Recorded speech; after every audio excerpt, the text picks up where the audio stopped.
2 বছরের বেশি সময় ধরে চলছে রাশিয়া ইউক্রেন যুদ্ধ। ফলে মর্টারের খোসা ও মাইনে এক প্রকার ছেয়ে গেছে কৃষিজমি। এদিকে দরজায় কড়া নাড়ছে শস্যের আরেক মৌসুম। তার আগেই আবাদি জমি মাইন মুক্ত করতে কাজ শুরু করেছে ইউক্রেনীয়রা। বিস্ফোরক নিষ্কাশনে ব্যবহার করা হচ্ছে ট্র্যাক্টর। 2 বছরের বেশি সময় ধরে চলছে রাশিয়া ইউক্রেন যুদ্ধ। অন্যান্য স্থাপনার মতো লক্ষ্যবস্তু করা হয়েছে দুই দেশের কৃষিকেও।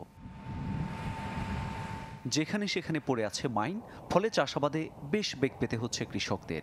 মাইন অপসারণে ইউক্রেনের চাষিরা বের করেছেন এক সৃজনশীল উপায়। এর প্রাথমিক কাজ হলো মানুষের জীবন বাঁচানো। এই যানটি দিয়ে মাইন পরিষ্কারের পরেই কাজ শুরু করতে পারবে কৃষকরা। যন্ত্রপাতি ব্যবহার করে মাটি নিড়ানোর কাজও করা সম্ভব। প্রকৌশলীরা জানান, এই ট্রাক্টরের বেজের সঙ্গে জুড়ে দেওয়া হয়েছে চেইন, যার আঘাতে ধ্বংস হবে অবিস্ফোরিত যে কোনো অস্ত্র।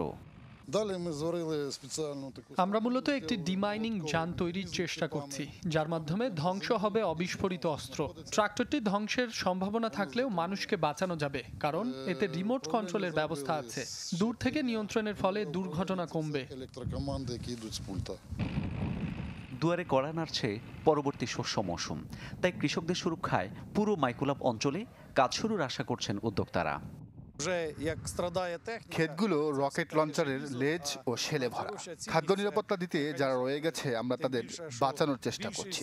সরঞ্জাম ক্ষতি হলে কিছুই আসা যায় না, কারণ এগুলো কেবলই লোহা। কিন্তু আমাদের ইঞ্জিনিয়াররা খুবই গুরুত্বপূর্ণ। ইউক্রেন সরকার দাবি, নিজেদের ভূখণ্ডের 30 ভাগই রাশিয়ার ছোঁড়া মাইনে ভরা। অপসারণ করে যত দ্রুত সম্ভব কৃষি জমি নিরাপদের আশ্বাস দিয়েছে কর্তৃপক্ষ। মামুন উর রশিদ, চ্যানেল 24।